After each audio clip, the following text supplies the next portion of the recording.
I made a deal to come here and talk about anything in the book. I excused you from that deal because I thought you were going to go be cool. Today we're going to look at the life and career of Robert Blake, including the controversy surrounding the death of Bonnie Lee Bakley.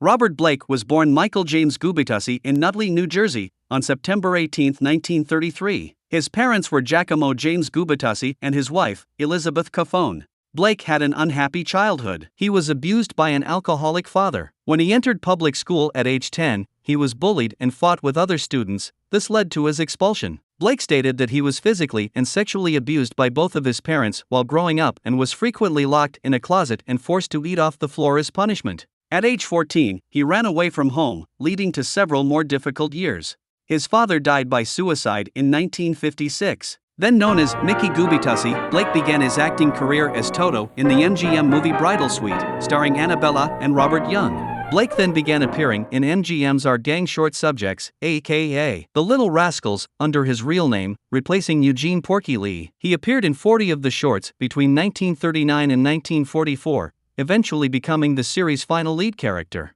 Blake's parents also made appearances in the series as extras. In 1944, Blake began playing a Native American boy, Little Beaver, in the Red Ryder Western series at the studios of Republic Pictures, now CBS Radford Studios, appearing in 23 of the movies until 1947. In 1950, Blake was drafted into the United States Army. Upon leaving at the age of 21, he found himself without any job prospects and fell into a deep depression. This led to a 2-year addiction to drugs. He also sold drugs for money. Blake entered Jeff Corey's acting class and began working on improving his personal and professional life. He eventually became a seasoned Hollywood actor, playing notable dramatic roles in movies and on television. For Platoon, there was Pork Chop Hill. Stick with the first platoon, I'll stay with the second. The Chinese took it away. The Americans were determined to get it back or die trying. Gregory Peck, Rip Torn, and Robert Blake star in this true story of blood and guts courage. In 1956, he was billed as Robert Blake for the first time. He finally successfully transitioned to adult roles. Most child actors don't successfully transition to adult roles. Blake made appearances in many TV shows throughout the 50s and 60s, such as The Adventures of Wild Bill Hickok, Broken Arrow, and Have Gun, Will Travel. In 1959, he turned down the role of Little Joe Cartwright, a role that went to Michael Landon, in NBC's Western television series Bonanza. He appeared in 14 episodes of the anthology series The Richard Boone Show. Blake performed in numerous motion pictures as an adult, including the starring role in The Purple Gang, and featured roles in Pork Chop Hill and as one of 4 UOS. It was just something that came over me, Major. Something goes wild inside me, and I don't care who the girl is or how much she begs. Soldiers participating in a gang rape in occupied Germany, In Town Without Pity. He appeared in the John F. Kennedy war biopic PT-109 as Charles Bucky Harris. He was also in Ensign Pulver and The Greatest Story Ever Told. I think maybe I'd like to apologize. But who to? Willie, are you going to kill them? If I have to. What do you mean if you have to? I mean if they keep coming. But they're white, Willie. They'll chase you forever. How long is that? Less than you think. That's right. The officer in charge is talking to you, and he's saying that you're going to be arrested as an accessory after the fact in a murder case. In 1967, Blake experienced a career breakout due to his work in the film In Cold Blood. He played real-life murderer Perry Smith, to whom he bore a striking resemblance. Blake played a Native American fugitive in Tell Them Willie Boy Is Here, starred in a TV movie adaptation of Mice and Men, and played a motorcycle highway patrolman in iconoclastic Electra Glide in Blue. He played a small-town stock car driver with ambitions to join the NASCAR circuit in Corky. Blake may be best known for his Emmy Award-winning role of Tony Beretta in the popular television series Beretta in the 70s, playing a streetwise, plainclothes police detective. All those good vibrations that you sent me in the hospital, they helped. Oh, just the old spaghetti bender that loves you a lot.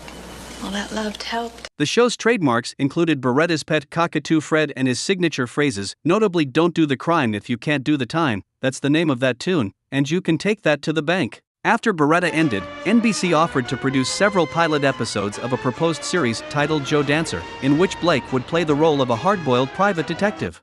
In addition to starring, Blake also was credited as the executive producer and creator. 3 television films aired on NBC in 1981 and 1983, but a television series of Joe Dancer never materialized. He continued to act through the 1980s and 1990s, mostly in television, in such roles as Jimmy Hoffa in the miniseries Blood Feud and as John List in the murder drama Judgment Day, The John List Story, which earned him a 3rd Emmy nomination. Heavenly Father, let us go among them. Blake starred in the 1985 television series Helltown, playing a priest working in a tough neighborhood. He also had character parts in the theatrical movies Money Train. His last movie role was the mystery man in David Lynch's Lost Highway. I'll be there. And I'll fuck you dead. Where was it you think we met? At your house, don't you remember? No, I don't.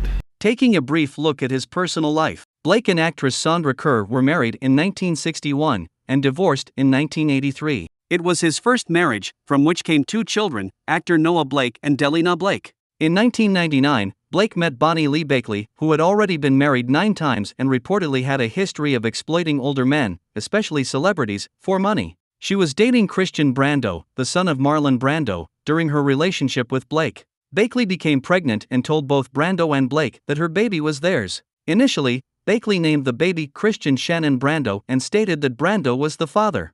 Bakley wrote letters describing her dubious motives to Blake. Blake insisted that she take a DNA test to prove the paternity. Blake became Bakley's 10th husband on November 19, 2000, after DNA tests proved that Blake was the biological father of her child, who was renamed Rosie. Blake remained married to Bakley until she was murdered on May 4, 2001.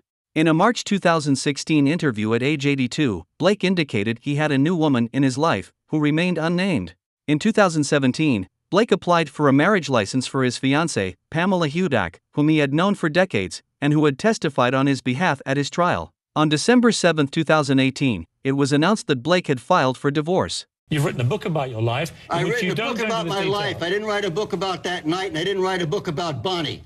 Here's a brief look at the murder of Bonnie Lee Bakley. Without accusing anyone in particular, these are simply the facts as to what happened. On May 4, 2001, Blake took Bakley out to dinner at Vitello's Italian restaurant in Studio City, California. Bakley was fatally shot in the head while sitting in Blake's vehicle, which was parked on a side street around the corner from the restaurant, across the street and behind a dumpster next to a construction site. Blake claimed that he had returned to the restaurant to collect a pistol which he had left inside and claimed that he had not been present when the shooting took place. The pistol Blake claimed to have left in the restaurant was found and determined by police not to be the murder weapon. On April 18, 2002, Blake was arrested and charged with Bakley's murder. On March 16, 2005, Blake was found not guilty of murder and not guilty of one of the 2 counts of solicitation of murder. The other count, for solicitation to commit murder, was dropped after it was revealed that the jury was deadlocked 11-1 in favor of an acquittal. Blake died from heart disease in Los Angeles on March 9, 2023, at the age of 89. You're just like the cops. There's no place to get. Keep him in jail till he dies, because everybody who's dead is guilty. What about you?